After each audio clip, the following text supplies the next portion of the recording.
Pour le moment, au MRAX, nous n'avons aucun contact de travail d'éducation permanente avec donc la personne se présentant comme étant sujette à discrimination en tant que Rome. Donc, que ce soit contact à travers notre service juridique, puisque nous avons un service juridique avec des juristes qui reçoivent des signalements, des plaintes, ou alors un contact, un travail d'éducation permanente sur le terrain avec les populations donc, se présentant comme Roms. Donc c'est un défaut pour nous et un grave manquement. Donc comme j'en ai parlé avec Olivier, on travaille à reconstituer du lien, du réseau, et j'espère que donc, dans les prochains mois, cela pourra se faire. Donc les propos que je vais tenir ici, ce pas des propos issus d'une expérience de terrain longue ou d'une expertise. Mais je vais venir ici vraiment avec notre travail, notre démarche de travail en éducation permanente et comment nous voyons vraiment la manière d'obtenir le changement. Donc concernant la communauté Rome, je vais parler de la communauté Rome sans pour autant effacer les particularismes dont on a discuté ce matin, mais c'est par facilité de langage, même si effectivement le langage est performatif, je l'ai bien compris. Je vais quand même parler de la communauté Rome par facilité. Donc concernant la communauté Rome, on observe sur le plan du rapport raciste donc plusieurs types de rapports. Parce que le racisme, il ne faut pas le réduire au rapport de haine. Donc le racisme, ce n'est pas qu'un rapport de haine. C'est aussi l'invisibilisation. Donc la communauté Rome est clairement sujette à l'invisibilisation. C'est-à-dire que la communauté Rome et le traitement de la communauté Rome, la manière avec laquelle la communauté Rome existe, vit, trouve des logements ou pas, ne fait absolument l'objet d'aucune politique publique. Donc il y a eu le livre blanc sur l'intégration des Roms, mais il n'y a pas une politique publique explicite visant à prévoir des terrains pour les communautés Roms ou à promouvoir leur accès à l'enseignement. Vraiment une politique publique à la hauteur, j'entends, du défi que représente le déficit de l'intégration des Roms en Belgique. Et donc, l'invisibilisation est un premier rapport raciste. Il y a également la haine, donc c'est un autre rapport raciste qui touche la communauté Rome. Donc ils sont partout, ils sont bruyants, malodorants, ils sont omniprésents. Or, quand on voit le nombre finalement de personnes appartenant à la communauté Rome, supposée ou réelle, c'est tout à fait insignifiant à l'échelle de la population belge dans son ensemble. Pourtant, on a l'impression que c'est un surproblème, c'est vraiment un problème majeur. Il y a également un rapport, comme l'a dit le professeur tout à l'heure, donc d'érotisation donc, de la femme rome. Ça remonte à plus loin, mais c'est aussi un discours sur l'autre qui est subi par la femme rome. Et donc c'est également un rapport raciste où on enferme la personne dans une assignation identitaire. Et de là, pour pouvoir obtenir le changement, sachant que, comme tout phénomène raciste, comme tout discours raciste, ce n'est jamais une production venant d'en bas, ce n'est pas la population qui a peur des Roms qui commence à théoriser, qui commence à produire un discours sur la communauté Rome, qui commence à produire des images sur la communauté Rome. Le professeur de là a très bien expliqué, donc toutes ces images qui sont multiséculaires, donc depuis plusieurs siècles, qui construisent l'image du Rome, de la femme Rome, de cet autre Rome, c'est bien un processus qui vient d'en haut. Et donc on a parlé également des médias, donc les différents exemples qui ont été utilisés. Donc là, parfois c'est beaucoup plus subtil. C'est donc la question posée par le professeur est intéressante. Quelle est la dimension heuristique de préciser la qualité de Rome de la personne auteur d'un fait? Enfin, quelle est la pertinence de le préciser? Je suis persuadé que dans la majorité des cas, dans le chef du journaliste, il n'y a aucune volonté de mal faire. Mais le journaliste est également quelqu'un qui est socialisé, tout comme quiconque, comme moi, comme quiconque qui travaille sur ces questions-là, est socialisé à ces mêmes mécanismes de représentation des Roms, et donc il ne peut pas y échapper. Enfin, ce serait très difficile. Et donc, sachant qu'il y a ces phénomènes de domination raciste qui existent, ces discours qui existent à l'égard des Roms, que ça participe à l'élaboration de tout un imaginaire collectif, de toutes des représentations qui sont anciennes et largement ancrées et auxquelles on est socialisé, comment obtenir le changement? Et c'est ça la question finalement qu'on doit se poser au MRAX. Comment obtenir le changement pour que structurellement on arrive à obtenir du changement quant à cette situation-là?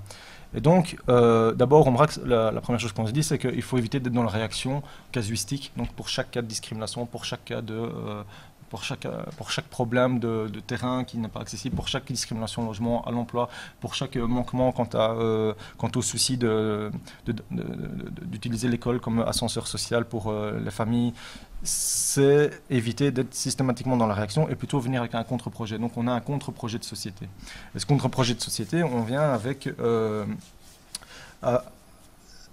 ce projet de société, d'abord, je vais dire ce qu'il n'est pas. C'est pas, on ne demande pas l'amour. Donc, on ne demande pas l'amour des Roms, on ne demande pas l'amour des musulmans, des subsahariens. C'est pas ça. L'amour, concrètement, on en fait rien. Ce qu'on demande, c'est l'égalité de droit. L'égalité de droit, c'est quelque chose de réel qui peut se mesurer. D'accord? Et si tu ne m'aimes pas, mais que j'ai autant accès que toi à l'enseignement, à un emploi de qualité, à un logement de qualité, ça me va très bien. Et je pense que justement, quand tout le monde est respecté et qu'il n'y a pas de frustration par rapport au vécu, je pense que c'est là justement que le respect et la cohésion sociale vient. Mais par la cohésion sociale, d'amour, de paix, quand il y a une inégalité, c'est tout à fait cynique. Ça va? Donc nos projets de société, c'est justement une justice sociale. Et donc c'est vraiment l'idée de l'égalité de droit, c'est l'idée d'une juste répartition, c'est une juste répartition des places sur le plan politique, économique, culturel. C'est ça notre projet de société. Et donc pour y arriver, concernant les Roms, évidemment ça doit se faire par, pour et avec les Roms. Donc là c'est le langage propre à l'éducation permanente. C'est pas moi, Vincent, non Rom, à penser pour les Roms quelle doit être leur émancipation. Donc la première chose à faire, c'est d'abord, et c'est pour ça que j'ai commencé tout à l'heure à le dire quant au Brax, c'est d'abord être en contact avec les Roms. Je ne peux pas travailler sur l'émancipation des Roms sans les Roms. C'est tout à fait impensable. Et justement, ça relèverait d'une autre mécanique raciste, d'un autre rapport raciste qui est le paternalisme. D'accord? Donc, la première chose à faire pour l'OMRAX, dès lors que l'OMRAX entend à travailler sur l'émancipation politique, culturelle, économique des Roms, c'est d'être en contact avec les Roms.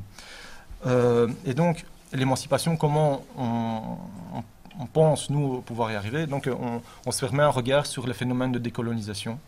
Les phénomènes de décolonisation qui ont d'abord été en fait politiques, donc avec la revendication de l'indépendance politique, puis après il y a eu l'indépendance économique, puis après il y a eu l'indépendance culturelle.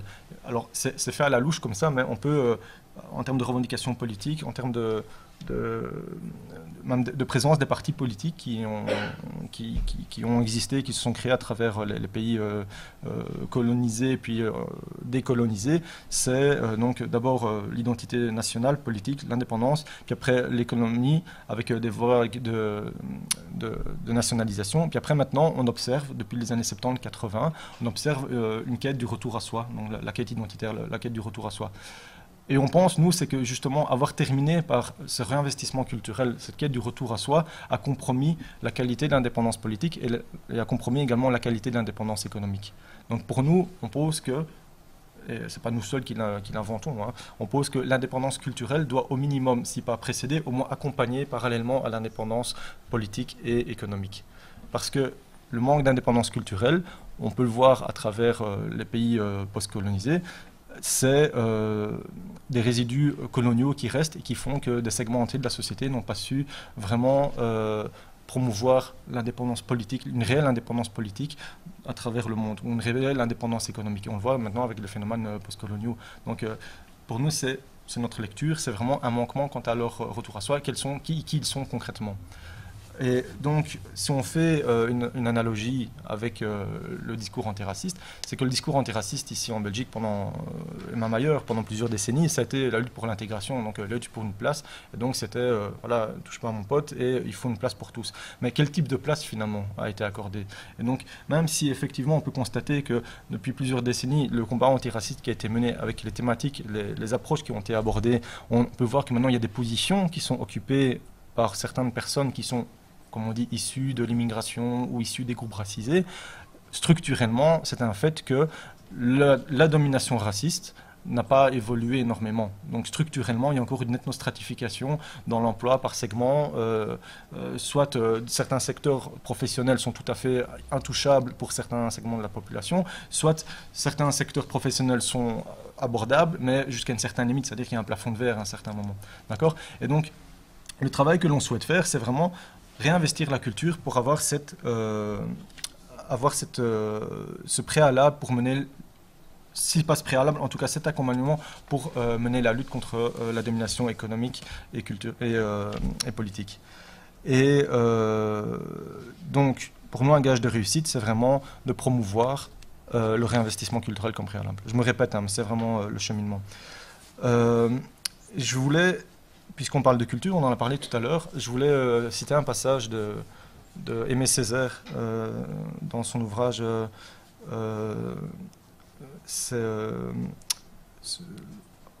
je ne sais plus le titre de l'ouvrage, mais c'est pas grave, parce que je ne suis pas sûr de moi. Je pense que c'est Discours sur la décolonisation, je pense que c'est dans cet ouvrage-là, où il dit à la fin que je sais bien que cette notion d'identité est aujourd'hui contestée ou combattue par certains qui feignent de voir dans notre anti-identitaire une sorte de complaisance à soi-même, annihilante et paralysante. Pour ma part, je n'en crois rien. Je pense à une identité non pas archaïsante, dévoreuse de soi-même, mais dévoreuse du monde, c'est-à-dire faisant main basse sur tout le présent pour mieux réévaluer le passé et plus encore pour préparer le futur. Car enfin, comment mesurer le chemin parcouru si l'on ne sait ni d'où l'on vient, ni où l'on veut aller? Qu'on y pense. Nous avons bataillé durement, Senghor et moi, contre la déculturation et l'acculturation. Eh bien, je dis que tourner le dos à l'identité, c'est nous y ramener, et c'est se livrer sans défense à un mot qui a encore sa valeur, c'est se livrer à l'aliénation. Pour nous, le choix est fait.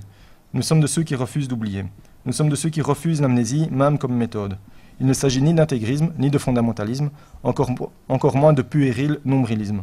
Nous sommes tout simplement du parti de la dignité et du parti de la fidélité. Je dirais donc, provinement oui, dessouchement non. Je vois bien que certains, hantés par le noble idéal de l'universel, répugnent à ce qui peut apparaître sinon comme une prison ou un ghetto, du moins comme une limitation. Pour ma part, je n'ai pas cette conception carcérale de l'identité. L'universel, oui, mais il y a belle lurette que Hegel nous en a montré le chemin. L'universel, bien sûr, mais non pas par négation, mais comme approfondissement de notre propre singularité. Maintenir le cap sur l'identité, je vous en donne l'assurance, ce n'est ni tourner le dos au monde, ni faire sécession au monde, ni bouder l'avenir, ni s'enliser dans une sorte de solipsisme communautaire ou dans le ressentiment. Notre engagement n'a de sens que s'il s'agit d'un réenracinement, certes, mais aussi d'un épanouissement, d'un dépassement et de la conquête d'une nouvelle et plus large fraternité. Donc, Aimé Césaire adhère pleinement à cette approche qui est de dire la culture d'abord. Vraiment, il faut réinvestir culturellement qui nous sommes, donc le retour à soi. Et sur cette base-là, on peut vraiment travailler l'émancipation politique, économique. Et donc c'est ce qu'on essaye de faire au MRAX. Alors le MRAX, évidemment, n'a pas vocation à donner des cours de religion, des cours sur la culture rome. Par contre, ce que le MRAX peut faire, c'est effectivement veiller à ce que cette offre existe. D'accord ? Avec quelques précautions, et c'est un peu les débats qui ont eu lieu tout à l'heure. C'est que d'abord, même si l'on est objectivement noir ou de parents juifs ou de parents roms ou de parents musulmans, évidemment, chacun sur le plan individuel doit être libre de mobiliser ou non ce potentiel référent dans sa construction identitaire. Et sur le plan individuel, j'entends. Donc chacun, d'accord? Et donc l'objectif de l'égalité de droit consiste précisément à offrir le droit de, donc dans le sens d'une liberté individuelle de choisir. Et le choix de prendre comme de ne pas prendre, et non pas d'une obligation de choisir. Donc au MRAX, on n'attend pas de l'enfant qui s'appelle Mohamed de commencer à investir obligatoirement l'identité musulmane parce qu'il s'appelle Mohamed. C'est pas ça que j'ai dit. Hein. Donc c'est bien justement le fait que il ait cette possibilité de l'investir, mais que ça découle d'un choix et non pas d'un manque d'offres culturelles. Et donc, plus concrètement, lorsqu'il est question de défendre l'émancipation culturelle, nous visons la défense du développement d'une offre culturelle. Donc, ce n'est pas nous qui devons, le MRAX, offrir cette offre culturelle. Par contre, on doit défendre la possibilité que cette offre culturelle se développe et soit proposée aux personnes qui souhaiteraient l'investir. Parce que si cette offre culturelle n'existe pas, à destination des individus qui souhaiteraient l'investir dans leur construction identitaire, à ce moment-là, il n'y a pas de possibilité, donc il n'y a pas de choix, et donc il n'y a pas de droit. Puisque le droit de, c'est donc le choix de prendre ou de ne pas prendre. D'accord? Donc ça, c'est ce que le MRAX peut faire quant à l'émancipation culturelle, puisque le MRAX n'a pas vocation à donner des cours sur une culture ou l'autre. C'est juste veiller à ce que cette offre existe, et que ceux qui souhaitent contribuer à cette offre aient le droit de le faire, indépendamment de ce qu'est cette offre. Et donc, ayant dit cela, quand je parle des Roms, sur le plan individuel, je considérais comme Rom, pour ma part, une personne qui choisit de mettre en avant cette caractéristique, ce référent dans sa construction identitaire. Parce que je ne vais pas considérer comme Rom quelqu'un qui est de parents Roms. Enfin, je ne vais pas, moi, le nommer comme tel. Vous voyez ce que je veux dire? C'est une violence. Parce que imaginons que quelqu'un est effectivement de parents Roms, mais que pour lui, ce référent Rom est tout à fait mineur dans sa construction identitaire et qu'à la limite, il ne souhaite pas l'investir parce que pour lui, c'est insignifiant. Alors, si ça relève vraiment de son choix et en présence de toutes les offres culturelles qui lui ont permis de faire ce choix de manière libre et en présence d'une pluralité de possibilités, à ce moment-là, voilà, nous devons respecter, effectivement, c'est évidemment pas vous que je dois le dire, son choix d'investir ou pas ce référent. Donc ça, c'est le travail qu'on fait au MRAX. Et c'est vraiment là, toute la nécessité apparaît de bien travailler par pour avec les Roms. Donc, parce que ça doit être fait, c'est pas moi, le non-Rom, qui doit commencer à proposer le choix. Et, non, ça doit être organisé par eux. D'accord ? Et nous, le MRAX, on est en soutien de cette démarche de développement. On n'est pas à la tête, on est en soutien et veiller à ce qu'en tant qu'association qui lutte pour les droits de l'homme, à veiller à ce que cette offre, le développement de cette offre ne souffre d'aucune discrimination. Ça, c'est sur la qualification du Rome sur le plan dans une démarche d'émancipation. Maintenant, si on parle des statistiques ethniques, ou alors si on doit quantifier, parce que c'est nécessaire de le faire, la discrimination qui touche les Roms, la discrimination qui touche les musulmans ou les Arabes ou les Hispaniques ou les subsahariens, ou les migrants ou les sans-papiers, là il est nécessaire effectivement de nommer, parce que pour pouvoir quantifier, il faut effectivement qualifier. Alors, c'est un exercice, il y a des débats sur les statistiques ethniques, mais l'exercice de catégoriser, c'est pas, je veux dire, c'est pas une association comme UNIA ou le MRAX qui le fait.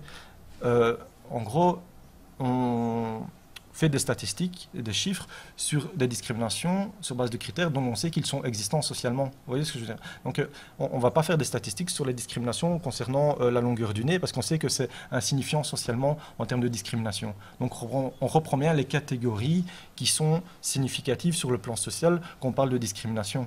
D'accord? Et donc, on ne peut pas être accusé de créer du groupe ou de créer une catégorisation sociale. Ce n'est pas nous qui la créons.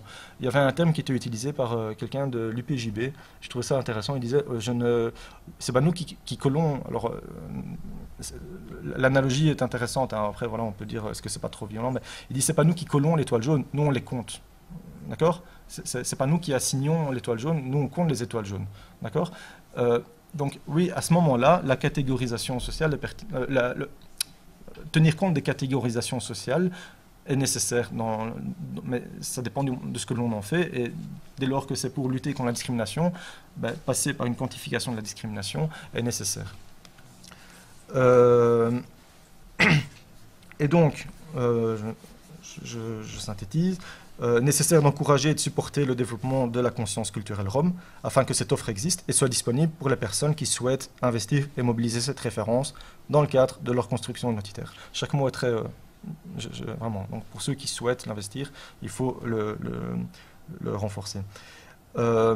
Et c'est effectivement difficile, de ce que j'ai... Enfin, quelques contacts rares que j'ai eus avec quelques personnes dans l'enseignement, notamment des étudiantes m'ont déjà dit cacher leur identité rome à l'ensemble de la classe. Effectivement, quand la notion de rome est dans le sens commun renvoie à une insulte ou à quelque chose de tout à fait péjoratif, c'est effectivement un défi davantage que pour d'autres peut-être catégorisations sociales que de promouvoir cette identité culturelle. Et donc justement, la réponse à ça, c'est qu'il faut encore surinvestir, et en tant qu'association antiraciste, pour nous, il faut vraiment surinvestir la capacité des associations culturelles roms à offrir cette disponibilité culturelle. Il faut vraiment y travailler, et c'est pour nous vraiment un chantier prioritaire concernant la question rome.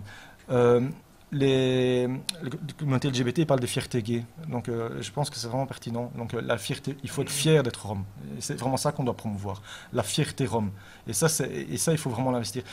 Et cette fierté identitaire, cette fierté culturelle, pour moi, enfin pour ceux à qui je travaille, participera à l'émancipation des Roms quant à l'aliénation identitaire et culturelle qui peut les toucher. Donc il faut vraiment créer cette fierté identitaire. Et c'est la première étape nécessaire dans la lutte contre les stéréotypes et les oppressions politiques et économiques qui les visent. On travaille à travers l'éducation permanente. Le travail de l'éducation permanente, c'est l'éducation populaire, donc c'est travailler par, pour, avec les publics, je l'ai déjà dit. Et il est effectivement pertinent, et c'est ça que l'éducation permanente permet lorsqu'elle est bien pensée, bien abordée, parfois elle peut être utilisée aussi à autre chose, mais c'est de justement faire en sorte que le principe d'émancipation, le référent émancipateur du groupe avec lequel on travaille, ne soit pas finalement une transposition d'un référent ethnocentrique à destination d'un public. Donc normalement, en éducation permanente, on est supposé accepter les référents du groupe comme étant les référents qu'ils souhaitent investir comme référents émancipateurs. D'accord? C'est pas moi, belgo-européen de souche, qui est à dire au groupe Rome, voici quels sont les référents que vous devez investir finalement. Donc, et alors, voilà, il y a des grands référents qui sont transversaux à la société. Par exemple, le référent religieux, par exemple, dans une société en phénomène, en sécularisation, en tout cas c'est comme ça qu'elle est présentée, le référent religieux comme phénomène d'émancipation, comme référent d'émancipation n'est pas spécialement bien perçu, d'accord. Mais si on est cohérent en éducation permanente et qu'un groupe, un collectif souhaite investir le référent religieux comme étant un référent émancipateur, on est supposé l'accepter et ne rien avoir à y dire. Enfin, c'est ça le travail d'éducation permanente. Maintenant, voilà, et je suis persuadé qu'on y arrivera, on a une communauté de personnes, une convergence d'individus qui se reconnaissent comme Roms et qui investissent cette communauté, ce référentiel d'identité, il y a cette fierté identitaire. Maintenant, imaginons qu'il y ait qu'on soit déjà à ce stade-là. Nous ne travaillons pas avec les personnes, je ne sais pas même de juger si on est déjà dans cette situation-là ou pas. Ça, on pourra en discuter. Comment amener le changement maintenant quant à la discrimination économique et politique? Et là, c'est l'approche du Mrax, il est vraiment important de ne pas compartimenter la lutte des Roms d'un côté, la lutte des musulmans de l'autre, la lutte des juifs de l'autre, la lutte des subsahariens de l'autre. La mécanique qui produit la catégorisation sociale péjorative Rome est la même mécanique qui produit la catégorisation juive, musulmane, subsaharienne. Enfin, tout à l'heure, la catégorisation sociale dont participe la linguistique, dont participe effectivement le cadre juridique, tout ça, c'est la même mécanique. Et tout ça, c'est artificiel, je n'ai pas besoin de vous le dire, il n'y a rien de naturel là-dedans. Mais c'est la même mécanique, et donc, puisqu'ils sont tous concernés par la même mécanique, il y a une conscience collective. Il y a une conscience de... Enfin, d'abord, il y a un fait objectif qui, pour moi, fait converger tous ces groupes qui sont sujets à racialisation, mais il y a une conscience collective qui doit être promue. Donc, entre Roms, entre musulmans, entre subsahariens, entre juifs, entre migrants, entre sans-papiers, entre hispaniques, il y a vraiment... Et ça, c'est vraiment ce vers quoi on doit aller. Donc, au Mrax, on n'a pas un groupe de travail Rom, un groupe de travail musulman, un groupe de travail juif, un groupe de travail subsaharien, un groupe de travail sans-papiers. Non, on essaie vraiment de faire converger. Parce que c'est la même mécanique qui les frappe, et donc mettre à mal cette mécanique, et ceux qui entretiennent cette mécanique de manière savante participent d'un combat commun. Aujourd'hui en Belgique, donc, il y a différentes catégorisations sociales qui existent, donc, qui renvoient à la catégorisation racialiste. On travaille à vraiment essayer de le faire converger. Le Mrax reprend des activités en éducation permanente depuis 2-3 ans. C'est quelque chose en reconstruction, mais j'espère vraiment que d'ici 2-3 ans, on aura vraiment un front large antiraciste assez significatif, en tout cas, afin de pouvoir porter les revendications d'émancipation culturelle, économique et politique des groupes qui la composent et des individus qui la composent. Nous pensons également que dès lors qu'il y aura un front, vraiment un vrai rapport de force, avec un vrai front de personnes qui sont concernées par ces rapports de racialisation et ces rapports d'oppression économique, culturelle et politique, dès lors qu'il y aura un vrai front qui amènera vraiment un vrai rapport de force. Mais je ne parle pas d'un rapport de force sur le plan juridique, parce que pour moi, la domination juridique, Anne tout à l'heure en parlait, la domination juridique est un rapport de domination également. Qui interprète le droit, qui fait le droit, qui qualifie le droit, qui qualifie la situation, qui va être amené devant un tribunal. C'est pas des Roms, c'est pas des musulmans, en général, c'est pas des subsahariens. Et il y a eu cette semaine encore 2-3 procès concernant des sans-papiers qui ont été arrêtés à Molenbeek, puisque l'avocate qui plaidait devant le tribunal a pu entendre en termes de propos, et enfin, c'est inouï, c'est inouï. Et donc, on est vraiment, quand on parle de deux sociétés, effectivement, il y a un repli identitaire blanc, il y a un repli communautaire blanc, très violent, effectivement, et c'est contre ça qu'il faut lutter. Et c'est pas à travers le droit qu'on va l'obtenir, c'est à travers un vrai rapport de force qui doit réunir toutes les personnes qui sont concernées par cette domination. Et on pense qu'à ce moment-là,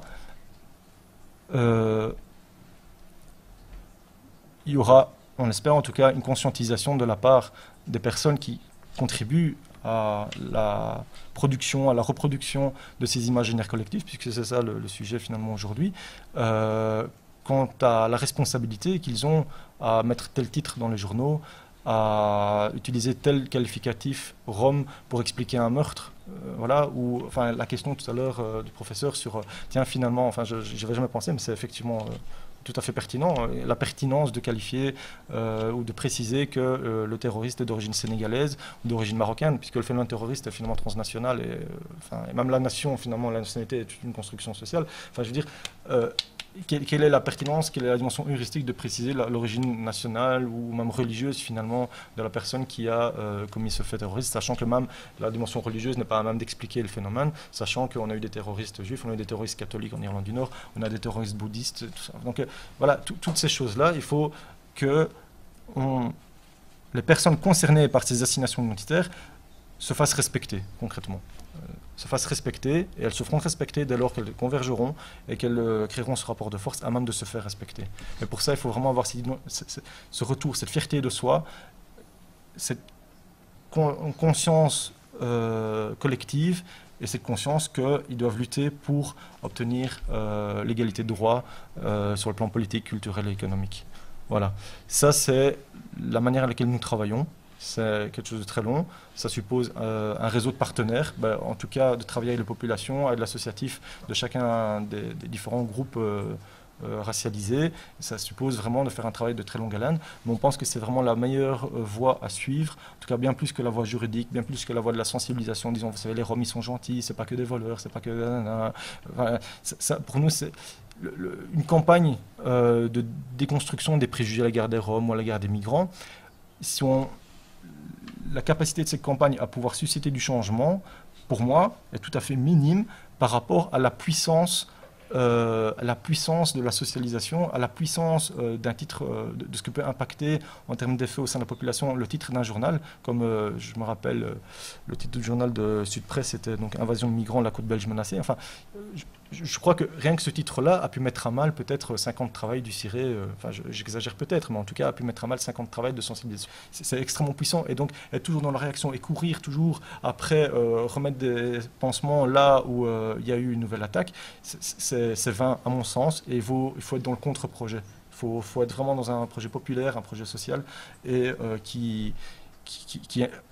Je ne sais pas si le terme imposé est la meilleure chose, mais en tout cas qui suscitera ou qui nécessitera chez les personnes qui habituellement reproduisent ces idées la nécessité de changer, la nécessité d'aborder leur travail autrement et leur action sociale autrement. Voilà.